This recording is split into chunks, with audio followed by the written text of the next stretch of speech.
आइए बहनों भाइयों, इस सांझ के समय हम एक बार फिर से प्रभु के चरणों के पास आते हैं। उसकी स्तुति, उसकी प्रशंसा, उसकी आराधना, उसकी महिमा करने पाते हैं। तो इसके लिए हम पिता परमेश्वर को धन्यवाद देते हैं और एक छोटी सी प्रार्थना करेंगे, फिर अपन वचन में जाएंगे। धन्यवाद धन्यवाद धन्यवाद धन्यवाद पिता परमेश्वर। धन्यवाद पिता कि तूने हम सबको प्रभु जी भोर से लेकर संध्या काल तक हर हर एक पल संभाला है पिता। तेरा लाख लाख धन्यवाद। धन्यवाद याहवे, तू हमसे अगापे प्रेम करता है पिता। ऐसा प्रभु जी हम सबको मन दे कि हम भी तुझसे इसी प्रकार से अगाध प्रेम करने वाले हो सके। हाँ पिता परमेश्वर, तेरे वचनों को थाम के पिता, अपने मनों में उतार के पिता, इन वचनों को इसमें मनन करते हुए पिता अपने जीवन को बिताने पाए। हाँ पिता परमेश्वर, जो तेरी आज्ञा है पिता, उस आज्ञाओं को मानते हुए पिता अपना जीवन को जीने पाए। ऐसा तू प्रभु जी हम में से हर एक को मन दे। धन्यवाद देती हूँ पिता इस समय के लिए, जबकि पिता तूने फिर से मुझे एक सुंदर समय दिया है पिता कि हम तेरे वचनों को तेरे वचनों में से कुछ सीखने पाते हैं, समझने पाते हैं। और तुझसे विनती और प्रार्थना करते हैं पवित्र आत्मा पिता कि इन वचनों को प्रभु जी हम सुन करके प्रभु जी बस सिर्फ सुने नहीं, परंतु इस पे चलने वाले भी हो सके। ऐसी ज्ञान बुद्धि समझ तू हरेक को दे। विनती और प्रार्थना है पिता परमेश्वर। मैं इस समय प्रभु जी अपने सभी यूट्यूब और फेसबुक में जितने भी भाई बहन तेरा सुसमाचार प्रचार कर रहे हैं, उन सभी को प्रभु जी तेरे सामर्थ्य हाथ में सौंपती हूँ। और तेरे बेटे मेरे उद्धार करता प्रभु यीशु मसीह के नाम से मांगती हूँ पिता तुझसे कि इन सभी भाई बहनों को पवित्र आत्मा की सामर्थ्य दे, एक अच्छा स्वास्थ्य दे पिता। इनके घर में जो भी कमी घटी है पिता, अपने भले भंडार से इन कमी घटियों को दूर कर पिता। हाँ पिता परमेश्वर, दया कर पिता, हर एक पे दया कर। विनती और प्रार्थना है पिता परमेश्वर। मैं उन सभी भाई बहनों के लिए मांगती हूँ पिता जो इस समय जिनके यहाँ अतिवृष्टि हो रही है पिता, जो बाढ़ से घिरे हुए हैं पिता। हाँ प्रभु जी, उन पे कृपा दृष्टि रख पिता। और पिता परमेश्वर होने दे कि वे सब सुरक्षित रहने पाए। हाँ पिता परमेश्वर, विनती और प्रार्थना प्रभु जी कि तू हमारे पूरे क्षेत्र को भी पिता जो अतिवृष्टि में आ रहा है पिता, आप तुझसे विनती और प्रार्थना है पिता कि फसल पूरी नष्ट हो जाएगी। दया कर पिता, उन किसान भाइयों की मेहनत पे दया कर पिता। विनती और प्रार्थना है पवित्र आत्मा पिता, तू इस समय मेरे संग और साथ हो और जो वचन तूने मुझे दिया है उसे मैं सेत मेद बांटने वाली, तेरे द्वारा बांटने वाली हो सकूं पिता, ताकि इन वचनों के द्वारा प्रभु जी हम सबकी आत्माएं प्रभु जी और अधिक समृद्ध होने पाए, सामर्थ्य होने पाए। हाँ पिता, और तेरी गूढ़ बातों को भी पिता हम समझने पाए। विनती और प्रार्थना है पवित्र आत्मा पिता, मेरे मस्तिष्क को, मेरे मन को, मेरी आत्मा को, हाँ पिता, और मेरी होठों को, मेरी जीभ को अपने नियंत्रण में रखना। धन्यवाद पिता, धन्यवाद धन्यवाद धन्यवाद। सारा आदर, महिमा, इज्जत, गौरव, जलाल ये पिता परमेश्वर तुझे मिले। ये छोटी सी विनती तेरे इकलौते बेटे मेरे उद्धार करता प्रभु यीशु मसीह के पवित्र, सामर्थ्य और जीवित नाम में होके मांगती हूँ। आमीन आमीन और आमीन। बहनों भाइयों, आज जो मैंने विषय लिया है वो है कि हम पवित्र शास्त्र में 4 वाटिकाओं के विषय में पढ़ते हैं, है ना। 4 वाटिका, बगीचे, 4 बगीचे। तो जो 3 बगीचे हैं वो हमारे जीवन के लिए अत्यंत महत्वपूर्ण है, क्योंकि इन्हीं 3 बगीचों में पिता परमेश्वर ने मनुष्य को श्राप दिया। फिर एक बगीचे में प्रभु यीशु मसीह ने शैतान को पराजित किया और तीसरे बगीचे में प्रभु यीशु मसीह का पुनरुत्थान हुआ, है ना। तो ये जो तीनों बगीचे हैं वो हम मनुष्यों के लिए बहुत ज्यादा महत्वपूर्ण है। तो वो 4 बगीचे क्या है, 4 वाटिकाएं क्या है, इसको अपन सिलसिलेवार इस पे मनन करेंगे। तो पहला जो बगीचा है वो आदम से पूर्व का बगीचा है, ठीक है। और इस बगीचे को परमेश्वर पिता ने लूसीफर और दूसरे स्वर्ग दूतों के लिए बनाया था, है ना। ये पूर्व आदम कालीन, आदम से पूर्व, उसके पाप में गिरने से पूर्व, है ना, ये अदन की वाटिका पिता परमेश्वर ने लूसीफर और दूसरे स्वर्गदूतों के लिए बनाई थी। अगर हम देखें यहेजकेल 28, यहेजकेल 28 और उसका मैं पढ़ना चाहूंगी 11 से 17 तक। फिर यहोवा का यह वचन मेरे पास पहुंचा, हे मनुष्य के संतान, सोर के राजा के विषय में विलाप का गीत बनाकर उससे कह, परमेश्वर यहोवा यो कहता है, तू तो उत्तम से भी उत्तम है, तू बुद्धि से भरपूर और सर्वांग सुंदर है। परमेश्वर ने जब लूसीफर को बनाया था, लूसीफर कौन था? परमेश्वर का एक प्रधान स्वर्गदूत। जैसे जिब्राइल है, मिकाइल है ना, वैसे ही ये भी एक स्वर्गदूत था, प्रधान स्वर्गदूत लूसीफर, जो बहुत परमेश्वर पिता ने इसे बहुत सुंदर बनाया था और बहुत बुद्धिमान था। ये बहुत बुद्धि दिया था परमेश्वर ने इसे। और तू परमेश्वर की अदन नामक बारी में था, अदन नामक बारी में, है ना। और जैसा मैंने अभी आपको बताया, अदन की बारी, तू परमेश्वर की अदन नामक बारी में था। तेरे पास आभूषण, माणिक, पद्मराग, हीरा, फिरोजा, सुलेमानी मणि, यशब, नीलमणि, मरकद और लाल सब भांति के मणि और सोने के पहिरावे थे। तेरे डफ और बांसुलियां तुझी में बनाई गई थी। जिस दिन तू सिरजा गया था उस दिन वे भी तैयार की गई थी। मतलब परमेश्वर पिता ने इस जो प्रधान स्वर्गदूत था उसको, लूसीफर को, एक तो पहली बात बहुत सुंदर बनाया। दूसरी बात यह है कि उसे सारे हीरे जवाहरात जितने भी हैं जो अपन ने नहीं देखे, और मैंने ये समझती कि इस समय ये पृथ्वी पे पाए भी जाते हैं, थोड़े बहुत इनमें से पाए जाते होंगे, अन्यथा अब पृथ्वी पे बहुत सारे जो जवाहरात हैं वो नहीं मिलते हैं। तो उससे बनाया, वो उसको पहनाया था। और साथ ही जो बांसुरी है और जो वीणा है ना, यहाँ लिखा है ना, डफ और बांसुरिया तुझी से बनाई गई थी। डफ है ना, और बांसुरी जो है वो परमेश्वर ने जब बनाया, तो जब ये चलता था तो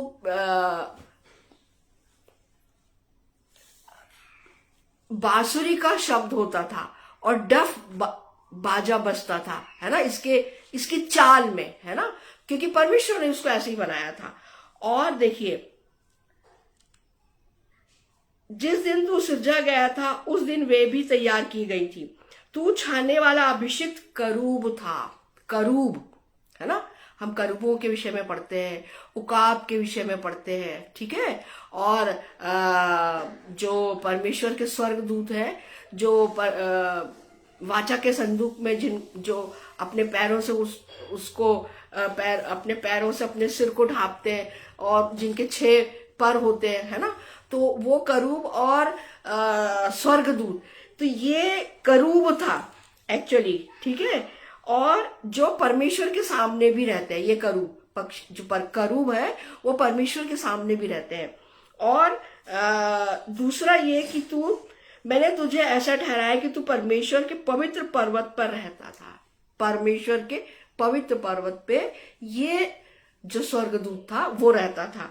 तू आग सरीखे चमकने वाले मणियों के बीच चलता फिरता था। जिस दिन से तू सिरजा गया और जिस दिन तक तुझ में कुटिलता न पाई गई, उस समय तक तू अपनी सारी चाल चलन में निर्दोष था।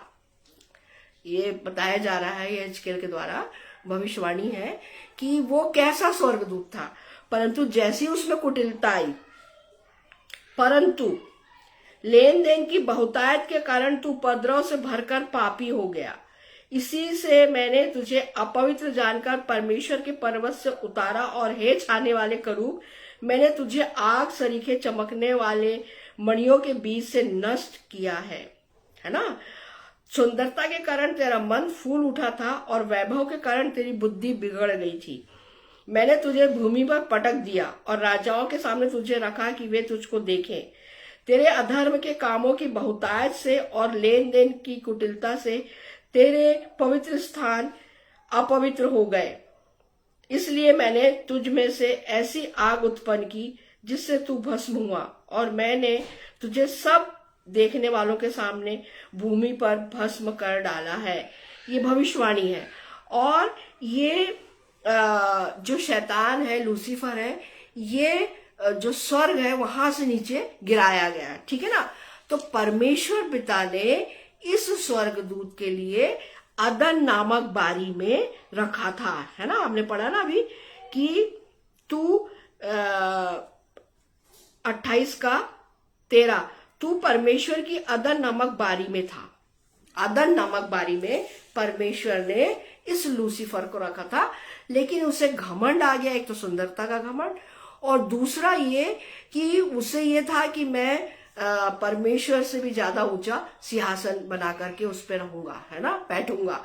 तो ये बात, जैसे परमेश्वर तो मनों को जांचने आ रहा है, तो उसने क्या करा, परमेश्वर ने क्या करा, उसको नीचे गिरा दिया। अगर हम देखें यिर्मयाह 4:23 से 26, यिर्मयाह 4:23 से 26 पढ़ना चाहूंगी।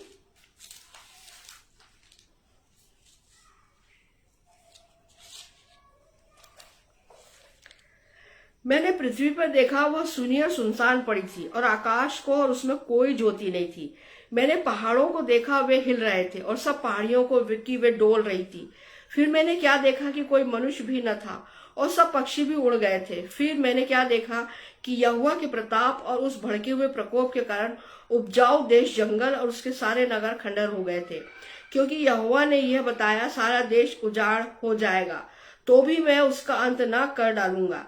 इस कारण पृथ्वी विलाप करेगी और आकाश शोक का काला वस्त्र पहनेगा, क्योंकि मैंने ऐसा ही करने की ठान लिया, और कहा भी है, मैं इससे नहीं पछताऊंगा और न अपने प्रण को छोड़ूंगा।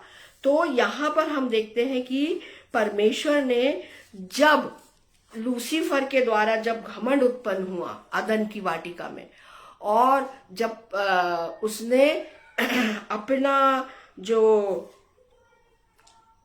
और अगर हम देखें परमेश्वर ने जो स्वर्गदूत है उसे अगर हम देखें भजन संहिता 104:4, भजन संहिता 104:4,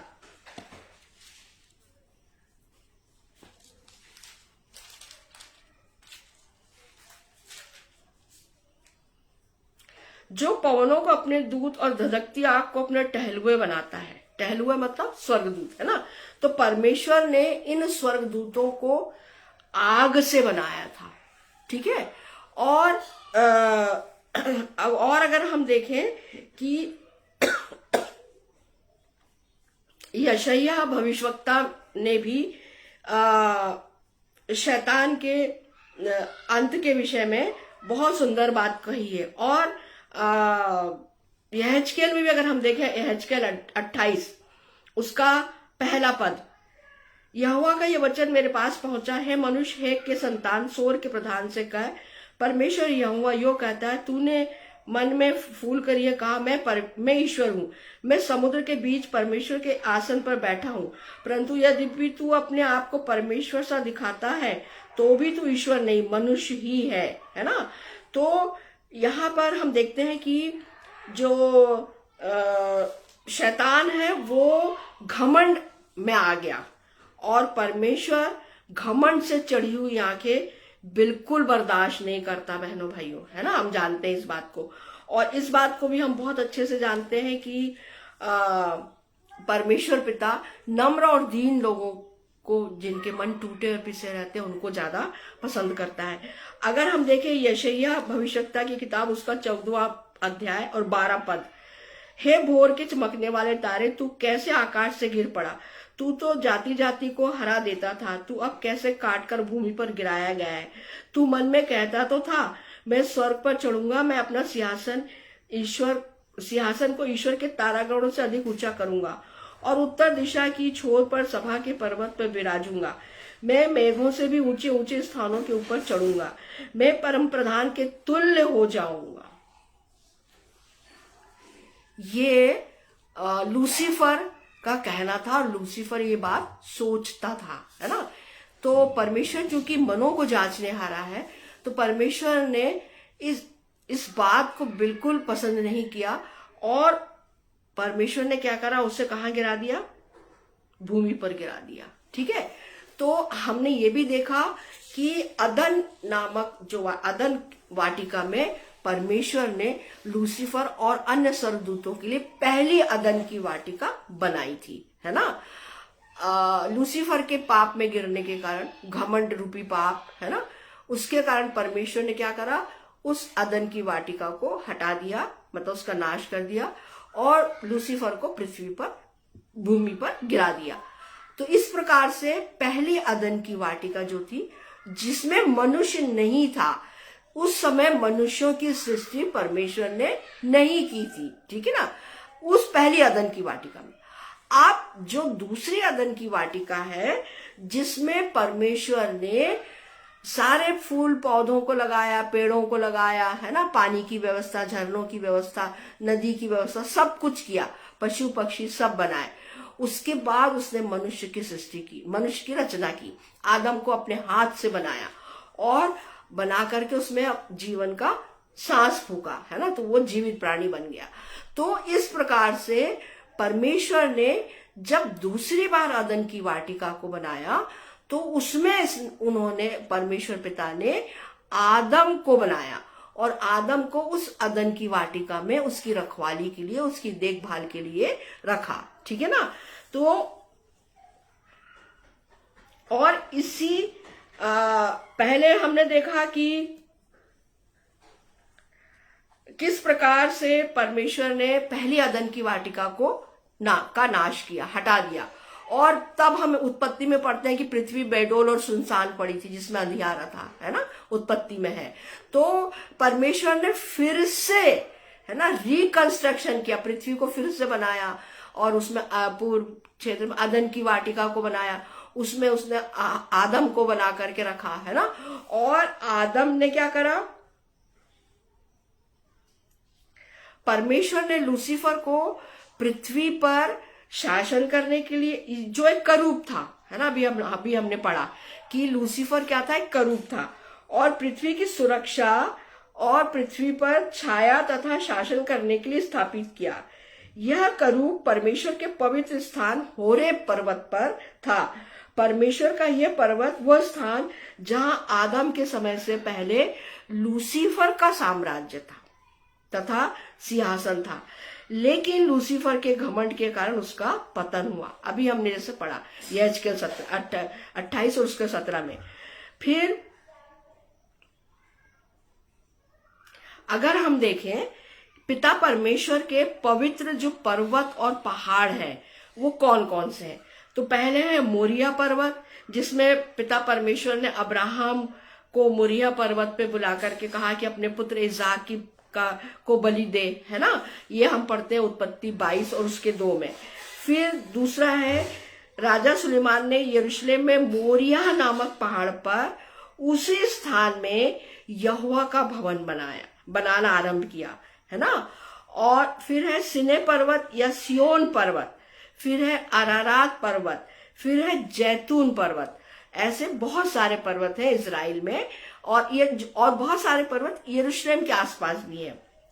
लूसीफर को यहोवा परमेश्वर ने उसके घमंड के कारण तथा झूठी निंदा के कारण पृथ्वी पर गिरा दिया, ठीक है ना।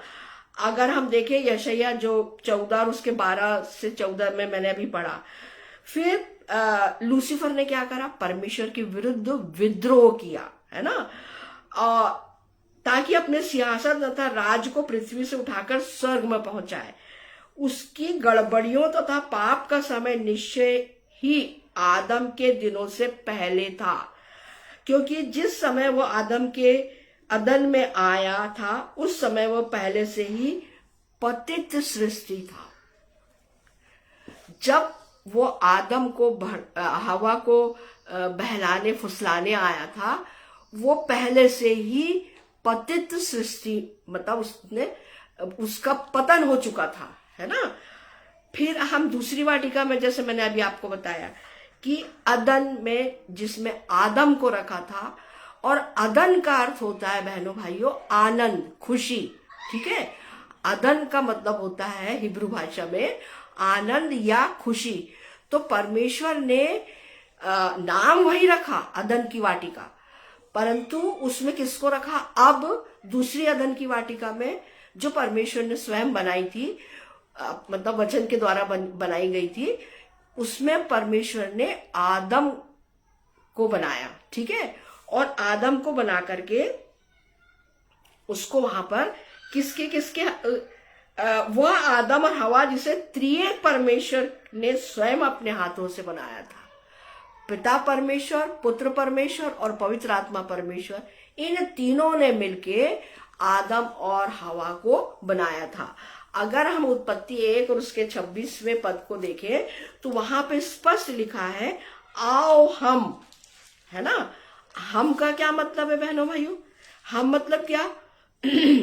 एक उत्पत्ति 1 और उसका 26। फिर परमेश्वर ने कहा हम मनुष्य को अपने स्वरूप के अनुसार अपनी समानता में बनाए। परमेश्वर ने उस आदम को, मनुष्य को अपने स्वरूप में, है ना, और अपनी समानता में बनाया था। देखिए कितनी बड़ी बात है ये। हमारे बच्चे हमारे जैसे दिखते हैं, ठीक है ना, और कोई भी देख के पहचान लेता है कि ये फलाने के बच्चे हैं, या हमको भी देख करके क्योंकि हम अपने माता पिता के समान दिखाई देते हैं, ठीक है, स्वरूप में दिखाई देते हैं। तो ऐसे ही परमेश्वर ने आदम को अपने स्वरूप में बनाया और अपनी समानता में बनाया। यानी उस बहुत बुद्धिमान था आदम। उसने जितने भी पशु, जितने भी पक्षी, जलचर, नभचर जितने भी थे, उन सबका नाम आदम ने ही रखा था, जो आज वर्तमान तक भी प्रचलित है। वही नाम, गरुड़ है तो गरुड़, शेर है तो शेर, है ना, जो आदम ने रखा था। गाय है तो गाय, भेड़ है तो भेड़। तो कितना बुद्धिमान था सोचिए आदम, क्योंकि परमेश्वर ने उसे अपनी समानता में बनाया था। इससे हम समझ सकते हैं कि हमारा परमेश्वर कितना कितना कितना बुद्धिमान है, ठीक है ना। और उसने, परमेश्वर पिता ने उसको आशीष दी कि इस अदन की वाटिका में फलों फूलों और इसमें इस पृथ्वी पे भर जाओ, है ना।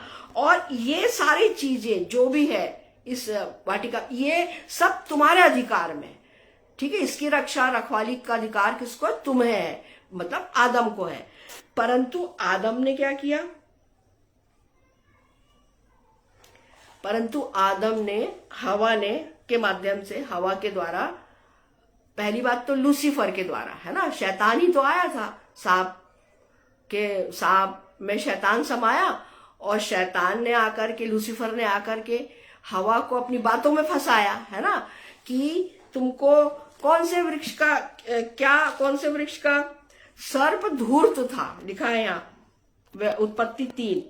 यहोवा परमेश्वर ने जितने बनेले पशु बनाए थे उन सब में सर्प धूर्त था। उसने स्त्री से कहा क्या सच है कि परमेश्वर ने कहा है तुम इस वाटिका के किसी वृक्ष का फल न खाना? क्या सच है? उसने सीधा क्वेश्चन नहीं किया लूसीफर ने, है ना, शैतान ने सीधा क्वेश्चन नहीं किया, बल्कि उल्टा क्वेश्चन किया, क्या सच है? तो स्त्री ने क्या कहा? इस वाटिका के वृक्ष के फल हम खा सकते हैं, पर जो वृक्ष वाटिका के बीच में है उसके फल के विषय में परमेश्वर ने कहा है कि ना तो तुम उसको खाना, ना उसको छूना, नहीं तो मर जाओगे। परमेश्वर ने केवल खाने के लिए मना किया था, छूने की बात तो परमेश्वर ने कही नहीं थी। तो यहाँ स्त्री ने एक बात अपने मन से लगा करके उस शैतान को बताई कि छूने के लिए भी मना किया और खाने के लिए भी मना किया, जबकि परमेश्वर ने आदम को केवल खाने के लिए मना किया था, ठीक है।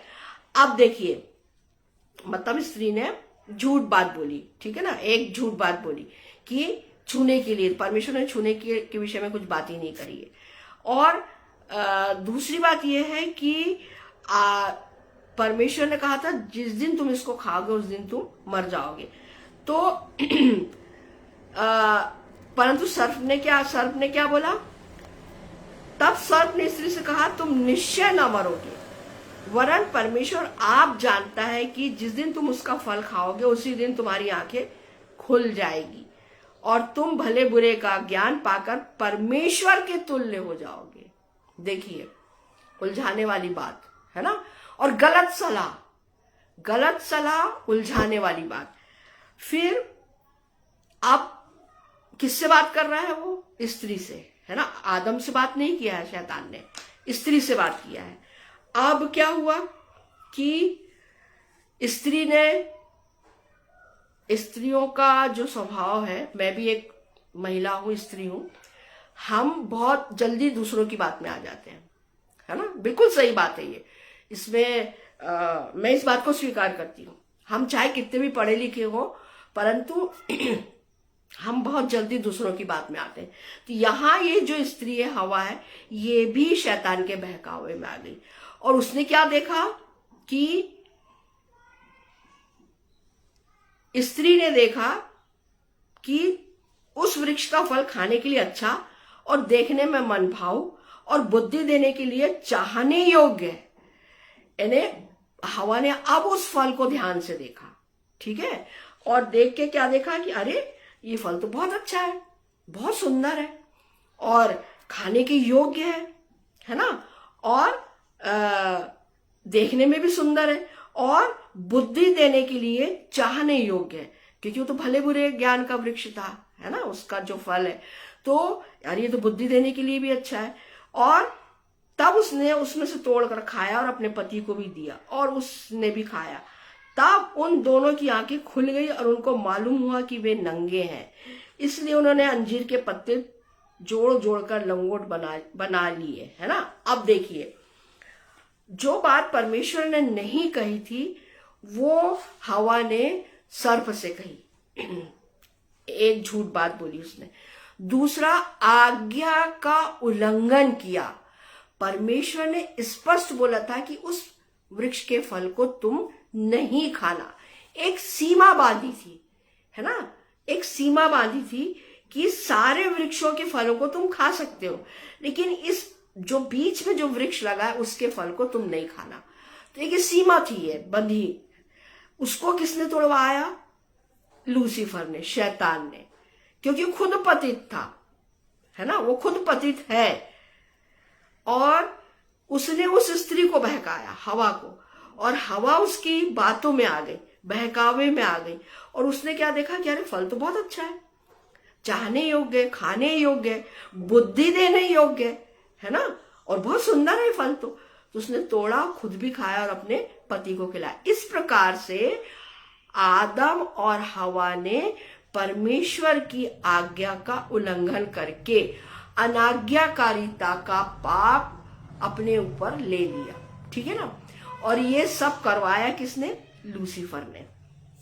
कहां पे? उसी अदन की वाटिका में, जिसको परमेश्वर ने बहुत सुंदर तरीके से बनाया था, बहुत अच्छा बनाया था, है ना, जहां पे खुशी ही खुशी थी। अदन का अर्थ मैंने अभी आपको बताया कि खुशी, आनंद। उस जगह को शैतान ने अपनी चालाकी से, अपनी धूर्तता से, है ना, कनिंगनेस से पूरा मटिया मेट कर दिया, है ना। और फिर क्या हुआ कि परमेश्वर ने क्या करा? आदम और हवा को उस अदन की वाटिका से बाहर कर दिया। तो पहला पाप मनुष्य के द्वारा कहां पर आया? कहां पर आया? अदन, दूसरी अदन की वाटिका में, जिसमें आदम और हवा थे, ठीक है ना। अच्छा, अब अगर हम देखें ये हमको सब पूरा मिलता है। अब इसके द्वारा क्या आ गया? अनाज्ञाकारिता के द्वारा क्या क्या आया? परेशानियां आई, बीमारियां आई, श्राप आया, है ना, पाप आया। और पाप ने किसको जन्म दिया? मृत्यु को जन्म दिया, ठीक है ना। और बहुत सारी समस्याएं, और भूमि भी उस पाप के द्वारा क्या हो गई? श्रापित हो गई। और ये सारी बातें परमेश्वर ने श्राप के द्वारा तीनों को दिया। मनुष्य, आदम को भी दिया, स्त्री को भी दिया, और धूर्त सर्प को भी दिया। और इस अनाज्ञाकारिता के पाप के द्वारा मनुष्य क्या हो गया? पापी हो गया, ठीक है ना, इस अदन की वाटिका में, ठीक है, इस अदन की वाटिका, दूसरे नंबर की अदन की वाटिका में। अब क्या हुआ? परमेश्वर ने तीनों को श्राप दिया, ठीक है। और हम ये देखते हैं कि उत्पत्ति 3 और उसके 14 से 19 में अगर हम पढ़ते हैं तो परमेश्वर का न्याय कि परमेश्वर ने आदम को भी श्राप दिया और भूमि तेरे कारण श्रापित है, ये भी कहा। और ये भूमि तेरे लिए ऊंट कटारे उगाएगी। ऊंट कटारे का मतलब होता है परेशानियां, समस्याएं, बीमारियां, है ना, नाना प्रकार की चिंताएं। आज हम सब, उस पूरा संसार इन सब चीजों से घिरा हुआ है, इन सब चीजों से घिरा हुआ है, क्योंकि ये श्राप आदम से लेके आज तक हम सब के ऊपर भी है ना। परंतु एक खुशी की बात यह है कि तू उस पे विश्वास कर तो तू उद्धार पाएगा। हम जब प्रभु यीशु मसीह पे विश्वास करते हैं तो ये सारी चीजें हमारे जीवन से हट जाती है ना। फिर हम पाप के, श्राप के, अपराध के, दंड के, प्रायश्चित के बंधन से मुक्त हो जाते हैं। और जब हमारी मृत्यु तो स्वाभाविक है, परंतु जब हमारी मृत्यु होती है तो जो हमारी आत्मा है वो प्रभु यीशु मसीह के साथ अनंत जीवन में विश्राम करती है। ठीक है ना। कितनी अच्छी बात है ये। दूसरी वाटिका में, अदन की वाटिका में पाप आया। अब देखिए,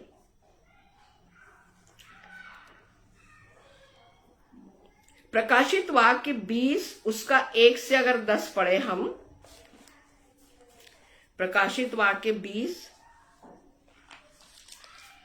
और उसका 1 से 10, तो ये जो 1000 वर्ष का राज है वो हमको इस बात के विषय में बताता है कि शैतान और उसकी सेना की पूर्ण पराजय, है ना, कहां पे हुई, किसके द्वारा हुई? प्रभु यीशु मसीह के द्वारा। ठीक है। और अगर हम देखें रोमियो 16 और उसके 20 में, रोमियो 16 और उसके 20 को अगर हम देखें, शांति का परमेश्वर शैतान को तुम्हारे पांवों से शीघ्र कुचल देगा। शांति का परमेश्वर, है ना। और हमारे प्रभु यीशु मसीह का अनुग्रह तुम पर होता रहे। तो शांति का राजकुमार कौन है? प्रभु यीशु मसीह। प्रभु यीशु मसीह ने इस संसार में आकर के क्रूस की जो मृत्यु सही, तो क्रूस को उसने शैतान के सिर पे ही ठोका। ठीक है। जो गलगथा पहाड़ी है, वो खोपड़ी का स्थान कहा जाता है, उस पे उसका क्रूस को गाड़ा था यीशु मसीह के। तो लिखा है उत्पत्ति में 3 में कि वह तेरी एड़ी को डसेगा और तू उसके सिर को कुचलेगा। कौन? स्त्री का वंश। तुम, यीशु मसीह कौन है? मरियम, मतलब स्त्री का वंश, है ना।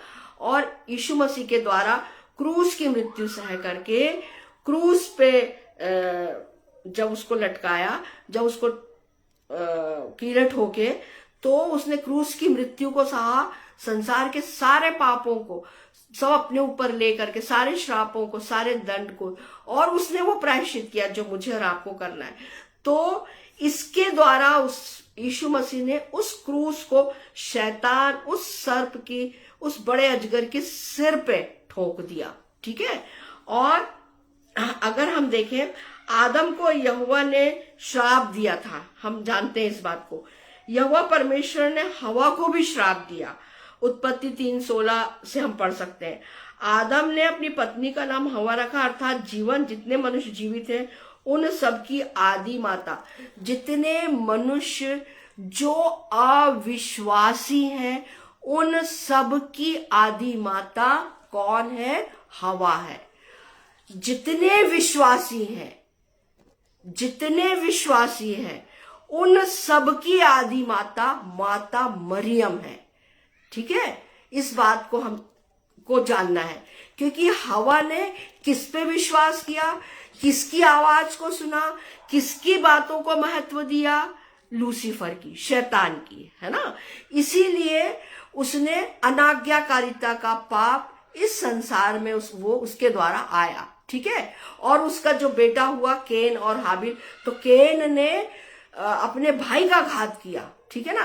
क्योंकि अब वो जो ग्लोरियस बॉडी में थे, आदम और हवा, कहाँ? अदन की वाटिका में। संध्या के समय, सांझ के समय, ठंडे समय में जब परमेश्वर पिता उनसे आकर के मिलते थे, बात करते थे, और एक अच्छा चर्च, एक अच्छी कलीसिया उन दोनों के द्वारा, परमेश्वर पास्टर थे, बिशप थे, जो भी बोल लीजिए आप, और उनके कलीसिया के कौन लोग थे? आदम और हवा, और वो उनके बच्चे भी थे, और वो आकर के परमेश्वर पिता उन्हें अच्छी अच्छी बातें समझाते थे, ऑफिसली समझाते होंगे, बताते होंगे, है ना। इन सब बातों को हवा ने एक झटके में खत्म कर दिया। तो अब पहले उनकी बॉडी कैसी थी? बहुत चमकीली, उनके शरीर से तेज निकलता था, क्योंकि वो किसके संपर्क में थे? परमेश्वर पिता के, है ना। वो तो अगम्य ज्योति में रहने वाला परमेश्वर है। तो उसकी जो चमक थी वो किसमें थी? आदम और हवा में के पास थी। आदम और हवा के पास क्यों थी? मैंने अभी आपको बताया, परमेश्वर पिता ने आदम को अपने स्वरूप और अपनी समानता में बनाया था, है ना। इसलिए वो निश्चित रूप से परमेश्वर के समान दिखता होगा, है ना, आदम जो पहला आदि पुरुष। और ये जो आदि अविश्वासियों की आदि माता, जिसने परमेश्वर पे विश्वास नहीं किया, जिसने परमेश्वर की आज्ञा का उल्लंघन किया और शैतान पे विश्वास किया, लूसीफर पे विश्वास किया, उस सर्प पे विश्वास किया, जिसके द्वारा इस संसार में पाप, मृत्यु, बीमारियां, परेशानियां, है ना, चिंताएं और नाना प्रकार की समस्याओं ने इस संसार को घेर लिया। उसी अदन की वाटिका में जब परमेश्वर इन दोनों के द्वारा संसार में आया, जब परमेश्वर ने क्या करा? उन दोनों को हटा दिया। कहां से? अदन की वाटिका से, है ना।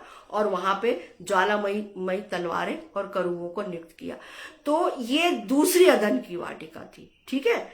अब हम देखते हैं तीसरी वाटिका, जो कहलाती है गतसमनी का बगीचा, ठीक है। वो भी एक वाटिका है, गतसमनी आज भी है, यरूशलेम में आज भी है गतसमनी का बगीचा, जहां शैतान पराजित किया गया और क्रूस आश्वस्त किया गया था। जहां शैतान पराजित हुआ और क्रूस आश्वस्त किया गया, किसके द्वारा? परमेश्वर के द्वारा। मत्ती 26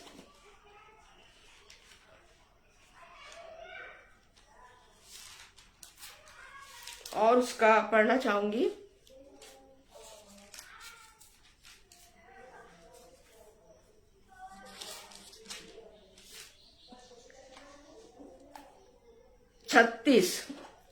तब यीशु अपने चेलों के साथ गतसमनी नामक एक स्थान में आया और अपने चेलों से कहने लगा, यहीं बैठे रहना जब तक मैं वहां जाकर प्रार्थना करूं, है ना। तो यीशु मसीह ने एक आज्ञा दी पतरस को और याकूब को और यूहन्ना को, जो उसके प्रिय चेले थे, जो उसके साथ हमेशा रहते थे। और यहां पर भी वो जब्दी के दोनों पुत्रों को, मतलब यूहन्ना और याकूब दोनों को और पतरस को, पर यीशु मसीह ने क्या कहा कि यहीं बैठे रहना और मैं प्रार्थना करने जा रहा हूं। गतसमनी के बाग में यीशु मसीह ने परमेश्वर पिता से प्रार्थना के माध्यम से वार्तालाप किया। क्या वार्तालाप किया? वह पतरस और जब्दी के दोनों पुत्रों को साथ ले गया और उदास और व्याकुल होने लगा। तब उसने उनसे कहा, मेरा जी बहुत उदास है, यहां तक कि मेरा प्राण निकला जा रहा है। तुम यहीं ठहरो और मेरे साथ जागते रहो।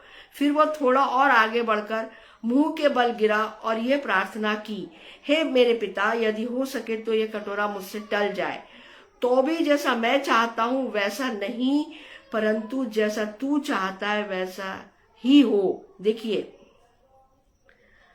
कितना बड़ा सैक्रिफाइस है प्रभु यीशु मसीह के द्वारा, कि वो यहाँ पर फिर भी वो और वो तो खुद परमेश्वर है ना। वचन देहधारी हुआ, यूहन्ना 1:14 में है।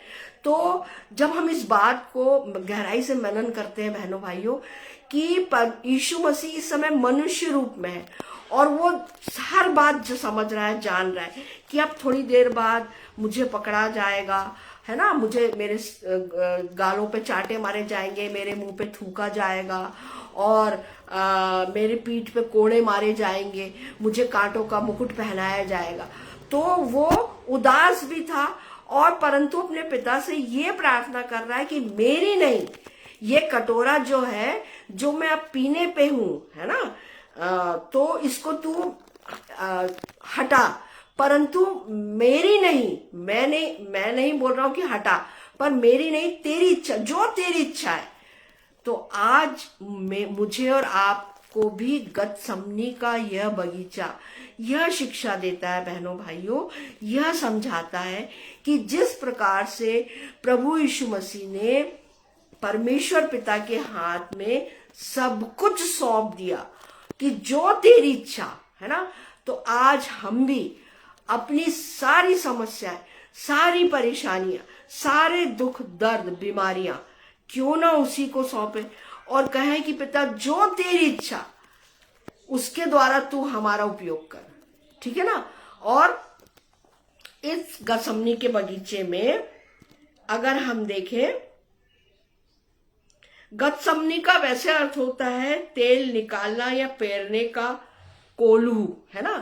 तो उस यीशु मसीह के समय में और उसके भी पहले से जो यहूदी लोग थे, इजरायली लोग थे, वो जैतून के फल से, जैतून के बीज से तेल निकालते थे, जैतून का तेल, है ना।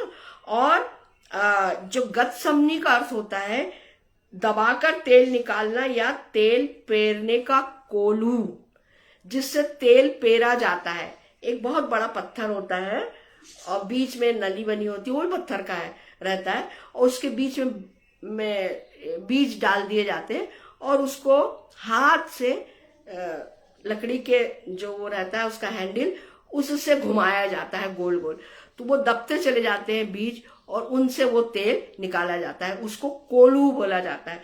तो यहाँ पर सच में हमारा प्रभु यीशु मसीह भी क्या था, एक अब उसका भी जो पसीना था वो खून बन करके भूमि पर टपक रहा था, ठीक है ना। और जो श्राप परमेश्वर ने आदम को दिया था कि भूमि तेरे कारण श्रापित है, तो जब यीशु मसीह का पसीना लहू बन के उस भूमि पे गिरा, तब वो भूमि क्या हो गई, पवित्र हो गई और उस श्राप से मुक्त हो गई। और मैं और आप कैसे श्राप से मुक्त हुए, कैसे हमारे पापों से हम मुक्त हुए, जब यीशु मसीह, है ना, कहा, और यीशु मसीह ने इसी गतसमनी के बगीचे में शैतान को हरा दिया और उसने दृढ़ निश्चय किया कि जो कार्य मेरे पिता ने करने के लिए मुझे दिया है, जिसके लिए मुझे भेजा गया है, मैं उसे पूरा करूंगा, है ना। और यीशु मसीह ने पूरा किया। तो शैतान इसी गतसमनी के बगीचे में हारा, ठीक है ना। और मेरे और आपके लिए जो उद्धार का जो मार्ग है, वास्तव में इस गतसमनी के बाग में हम पूरा होते हुए देखते हैं, जहां पर यीशु मसीह की विजय हुई और शैतान हार गया। जब यीशु मसीह यरूशलेम में कभी कभी रहता था, तो यह उसका प्रिय विश्राम का स्थल था, गतसमनी का बगीचा, ठीक है।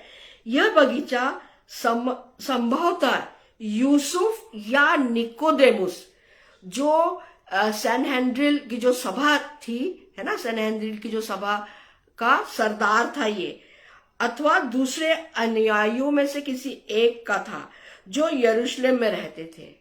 अगर हम देखें यूहन्ना 19 और उसका 38,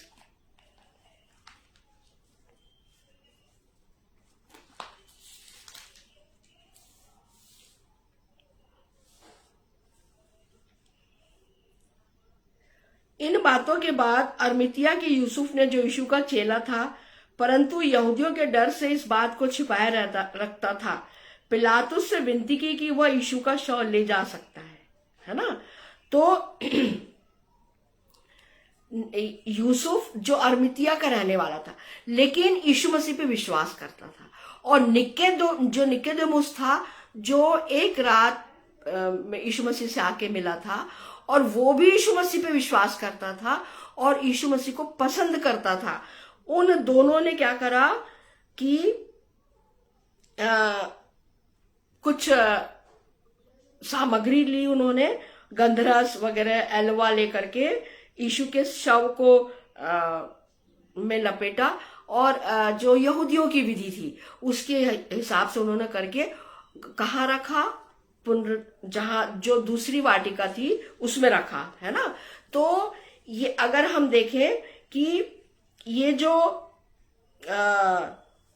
बगीचा है, या हो सकता है ये निकोदेमुस का हो, या हो सकता है कि जो यीशु के जो दूसरे अनुयायी थे, है ना, चेलों के भी चेले, या यीशु मसीह के और भी जो जिनको यीशु मसीह को पसंद करते थे, वो उनमें से किसी एक का वो गतसमनी का बगीचा था, जो यरूशलेम में रहते थे। यीशु मसीह इस समय गतसमनी के बगीचे में भारी वेदना में थे। अगर हम देखें लूका 22 और उसका 42 से 44, है ना, और अत्यधिक व्याकुल थे, अर्थात वह गतसमनी के बगीचे में अत्यधिक पीड़ादायक क्रूस की मृत्यु, संसार के समस्त पापों, कोड़ों की मार, कांटों का मुकुट सहित वह क्रूस पर चढ़ाए जाने पर थे, है ना। तो इस बात को, उस घटना को वो यहां महसूस कर रहे थे, देखिए आप। और फिर क्या बोलते हैं, अगर तू ये प्याला मेरे सामने से हटा, अगर तेरी इच्छा है तो हटा, पर अगर हो सके तो इसे हटा दे, इस प्याले को, पर मेरी नहीं तेरी इच्छा पूरी हो, ठीक है ना। इसी गतसमनी के बगीचे में जब वो प्रार्थना कर रहे थे, परंतु यीशु मसीह गतसमनी के बगीचे में जीवन और मृत्यु के संघर्ष के बीच में थे, और वह प्रार्थना के साधारण अनुभव में से नहीं गुजर रहे थे। वह भारी मानसिक वेदना, तनाव में थे, जिसके कारण उनकी त्वचा के छोटे छोटे रोम छिद्र चौड़े हो गए थे, और पसीना लहू की बूंदों के रूप में बूंदों के समान टपक रहा था। उसकी यह पीड़ा सामान्य पीड़ा नहीं थी, अत्यधिक घोर पीड़ा से यीशु इस समय गुजर रहे थे। अगर हम देखें इब्रानियों 5 और उसका 7,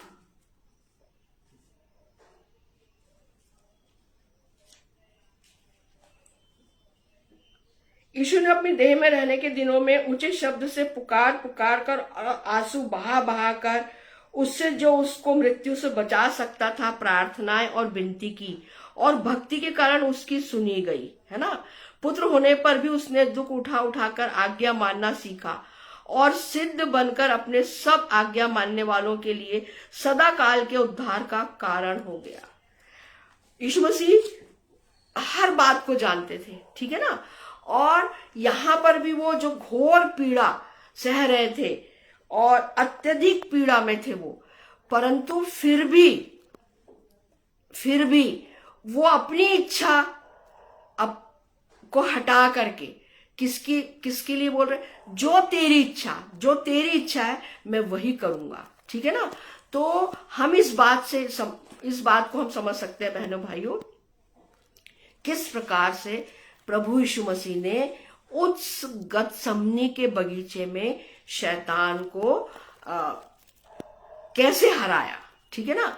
और शैतान को यीशु मसीह ने गतसमनी के बगीचे में ही हरा दिया, ठीक है। और यरूशलेम के ठीक ऊपर बाहर जैतून के ढालू स्थान पर गतसमनी का बगीचा है। यीशु अपने चेलों के साथ प्रायः वहां जाता था। अगर हम देखें लूका 22 और उसका 39, या यूहन्ना 18 1 से 2 में भी देखते हैं, और वही उसने बड़ी गंभीरता के साथ अपने क्रूसीकरण के दिन से पहले की रात को प्रार्थना की थी, ठीक है, जो भी हमने देखी। उस समय उसने प्रार्थना के द्वारा जो विजय पाई, उससे वह उन लोगों के समक्ष उस बगीचे में निर्भीकता से खड़ा हो सका जो उसे बंदी बनाने आए थे। वो नहीं डरा। जब लोग आए, है ना, यहूदा इस्करियोती आया और उसने उसको चूमा, तो वो बिल्कुल नहीं डरा, और बल्कि पूछा कि तुम किसको ढूंढते हो, है ना। तो क्या है ये, उसको सबलता, मजबूती कहां से मिली? प्रार्थना के द्वारा। और उसके पिता ने उसे प्रार्थना के में सामर्थ्य दी, है ना, प्रार्थना जब उसने। तो बहनों भाइयों, ये गतसमनी का बगीचा मुझे और आपको आज यह शिक्षा भी देता है कि जब हम प्रार्थना करते हैं, है ना, सच्चे मन से, खुले मन से, एक बच्चे के समान, तब परमेश्वर पिता हमारी बातों को सुनता है और हमारी सारी समस्याओं को, सारी परेशानियों को हमसे अंश अंश करके दूर करता है ना। और हम निर्भीक होते हैं जब हम प्रार्थना करते हैं, परमेश्वर के साथ संगति में चलते हैं, प्रभु यीशु मसीह के साथ चलते हैं, पवित्र आत्मा की संगति में चलते हैं, तब हम क्या रहते हैं? निर्भीक रहते हैं, निडर रहते हैं, है ना। क्यों? क्योंकि हमारे साथ त्रिएक परमेश्वर है। और यहां यीशु मसीह के साथ भी परमेश्वर, जब वो अपने पिता से बात कर रहा है, तो परमेश्वर पिता ने क्या उसे सामर्थ्य नहीं दी? बिल्कुल दी। और वो उसने शैतान को उसी समय हरा दिया कि नहीं, जो मेरे पिता की इच्छा है मैं वही करूंगा। अर्थात जिस काम को करने के लिए मुझे भेजा गया है मैं वही काम करूंगा। ठीक है ना। उसने अपने पिता की आज्ञा को सर्वोपरि रखा। अदन की वाटिका में आदम ने परमेश्वर की अनाज्ञाकारिता किया, है ना, जिसके द्वारा पाप आया। इस गतसमनी के बगीचे में यीशु मसीह ने परमेश्वर की आज्ञा को सर्वोपरि रखा, ठीक है ना, जिसके द्वारा उद्धार आया। फिर चौथी जो वाटिका है वो है पुनरुत्थान की बारी, जहां यीशु मसीह ने पाप, मृत्यु, अधोलोक और कब्र पर विजय पाई। यूहन्ना 19:38 से 42 तक, प्रकाशित वाक्य 1:18 अगर हम पढ़ते हैं तो हम इस बात को जानते हैं। यूहन्ना 19:41, उस स्थान पर जहां यीशु क्रूस पर चढ़ाया गया था एक बारी या बगीचा था, और उस बारी में एक नई कब्र थी जिसमें कभी कोई नहीं रखा गया था। यह संभवतः, है ना, शायद अरमीतिया की यूसुफ का बगीचा था जहां मसीह को दफनाया गया था। लूका 23:50 से 53, वहां यूसुफ नाम का महासभा का एक सदस्य था जो सज्जन और धर्मी पुरुष था। यूसुफ एवं निकोदेमुस मसीह के पक्ष में बोले थे, है ना। और हम इस बात को बहुत अच्छे से जानते हैं बहनों भाइयों कि पुनरुत्थान की बारी में प्रभु यीशु मसीह ने पुनरुत्थित होकर के, है ना, तीसरे दिन उनका पुनरुत्थान हुआ। और प्रभु यीशु मसीह ने किसको किसको हराया? किसको किसको हराया था? पहले पाप को, दूसरा मृत्यु को, तीसरा अधलोक को और कब्र पर, है ना, और शैतान पे। इन सब चीजों पे उसने विजय प्राप्त की थी। शैतान को तो उसने गतसमनी के बाग में ही हरा दिया था, और यहां पर उसने पाप, मृत्यु, अधलोक और कब्र को पे विजय प्राप्त की। ठीक है। अगर हम देखें प्रकाशित वाक्य 1:8, और अगर हम देखें प्रेरितों के काम 2:25 से 36, तो इसमें हमको बहुत सारी बातें समझने और सीखने को मिलती है। फिर प्रभु यीशु मसीह के द्वारा हमें भी कुंजी दी गई है, सामर्थ और अधिकार की कुंजी, है ना, जो प्रभु यीशु मसीह को क्रूसिफिकेशन के बाद, पुनरुत्थान के बाद परमेश्वर पिता ने सारा अधिकार दे दिया। न्याय का अधिकार, पृथ्वी का अधिकार, स्वर्ग का अधिकार, अधोलोक का, सबका अधिकार। और वो कुंजियां जो आदम ने शैतान लूसीफर को दी थी अदन की वाटिका में, वो अधोलोक की कुंजी यीशु मसीह ने अधोलोक में जा करके किससे प्राप्त की? शैतान से। तो आज सारी कुंजियां किसके पास है? न्याय की कुंजी, सामर्थ की कुंजी, है ना, अधोलोक की कुंजी, और ये सारी कुंजियां किसके पास है आज?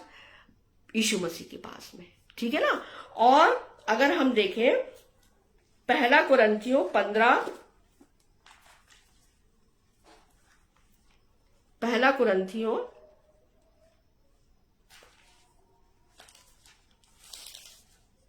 15 और उसका 20 से 23, 20वें पद से 23वें पद तक। परंतु सचमुच मसीह मुर्दों में से जी उठा है, और जो सो गए हैं उनमें वह पहला फल हुआ।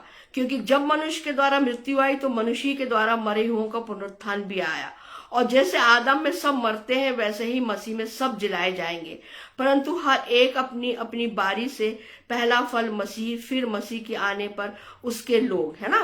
तो ये कितनी मेरे और आपके लिए ढाढ़स और खुशी की बात है कि जिस प्रकार से एक मनुष्य आदम के द्वारा मृत्यु आई संसार में, लेकिन जो दूसरा आदम है प्रभु यीशु मसीह, उसके द्वारा क्या आया? जीवन आया, है ना, पुनरुत्थान आया, जीवन आया। तो जिस प्रकार से यीशु मसीह मुर्दों में से जी उठा है, और वो पहला फल है, मुर्दों में से जी उठने वाला वो पहला फल है, ठीक है। उसी प्रकार से हम भी जो उस पे विश्वास करते हैं, जो उसके पीछे चलते हैं, है ना, जो जिन्होंने अपने पापों को प्रभु यीशु मसीह के चरणों में रख दिया है, अपना प्राण, अपनी आत्मा उंडेल दी है ना, और अंगीकार किया है, पश्चाताप किया है, वो व्यक्ति मर भी जाएगा तो भी जिलाया जाएगा, और यीशु मसीह के साथ कहाँ रहेगा? अनंत जीवन में, ठीक है ना। तो और यीशु मसीह ने परमेश्वर पिता ने आज मुझे और आपको यीशु मसीह के माध्यम से सामर्थ पे अधिकार दिया है ना। और जब हम, ये कुंजियां हैं हमारी, तो जब हम इसको पढ़ते हैं, समझते हैं, जानते हैं और इसको मानते हैं, है ना, तो हम इस बात को बहुत अच्छी तरह से समझ सकते हैं कि प्रभु यीशु जो चारों वाटिकाएं हैं वो हमसे बातें करती हैं। सुसमाचार का प्रकाशन इन्हीं 4 वाटिकाओं में हम देखते हैं। हमने आज समझा, देखा, जाना, है ना। एक आखिरी पद पढ़ना चाहूंगी, यशायाह 22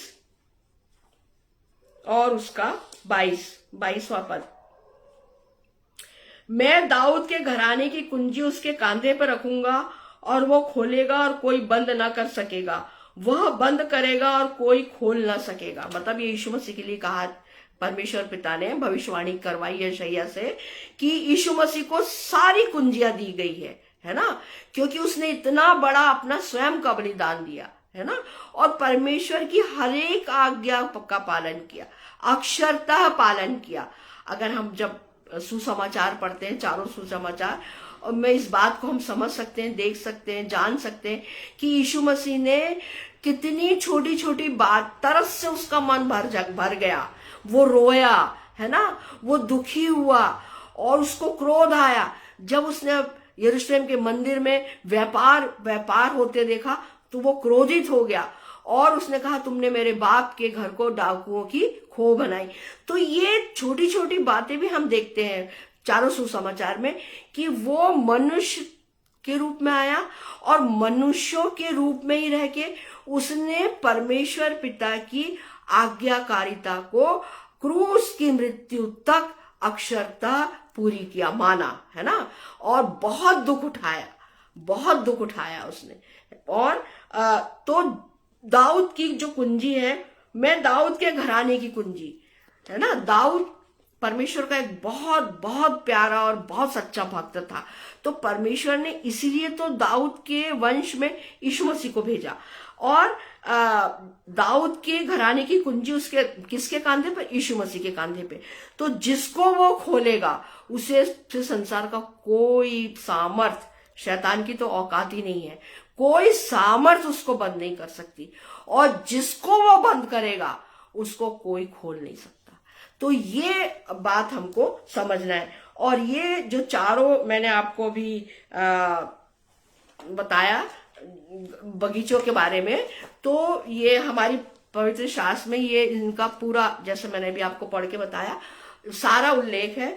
और ये जो सुसमाचार जब हम बांटते हैं, सुनाते हैं, समझाते हैं, तो इसमें हमको ये चारों जो बगीचे हैं, वाटिकाएं हैं, उनके विषय में भी निश्चित रूप से हम सब भी इस विषय में समझाते हैं, बताते हैं। और हम जानते हैं कि ये जो तीनों बगीचे हैं आज मेरे और आपके लिए, हमारे जीवन के लिए बहुत बहुत महत्वपूर्ण है। आइए हम छोटी सी प्रार्थना करते हैं। धन्यवाद धन्यवाद धन्यवाद पिता परमेश्वर, इतने सुंदर वचनों के लिए धन्यवाद। पिता तेरे जीवित वचनों के लिए धन्यवाद। हाँ पिता, तेरी अगुवाई के लिए, तेरे अनुग्रह के लिए, तेरी दया के लिए धन्यवाद पिता। धन्यवाद हो पवित्र आत्मा पिता कि तूने मेरी अगुवाई की है पिता। और प्रभु जी इतना सुंदर वचन प्रभु जी, आज हमने चारों बगीचों के बारे में समझा, देखा, जाना पिता। और जो 3 बगीचे हैं हाँ पिता, वो हमारे जीवन के लिए अत्यंत महत्वपूर्ण है पिता। हमने इस बात को भी समझा। धन्यवाद पिता। ये जो वचन है पिता, ये बहुतायत से प्रभु जी हर एक पड़ती भूमि पर गिरे पिता, और प्रभु जी बहुत सा फल लाने वाला हो सके। हाँ पिता परमेश्वर, क्योंकि तू इस पड़ती भूमि को हरी भरी भूमि में, स्वस्थ भूमि में और उपजाऊ भूमि में प्रभु जी, जब ये वचन गिरते हैं हृदय रूपी भूमि पे, तो हमारे हृदय प्रभु जी अत्यंत उत्साहित होते हैं, आनंदित होते हैं पिता। और तेरे वचनों, जो जीवित वचन है पिता, उसके द्वारा हमारी आत्माएं प्रभु जी बहुत सामर्थी होती है पिता। धन्यवाद पिता, धन्यवाद धन्यवाद। तेरी स्तुति हो, तेरी प्रशंसा हो, तेरी जय जयकार हो पिता परमेश्वर।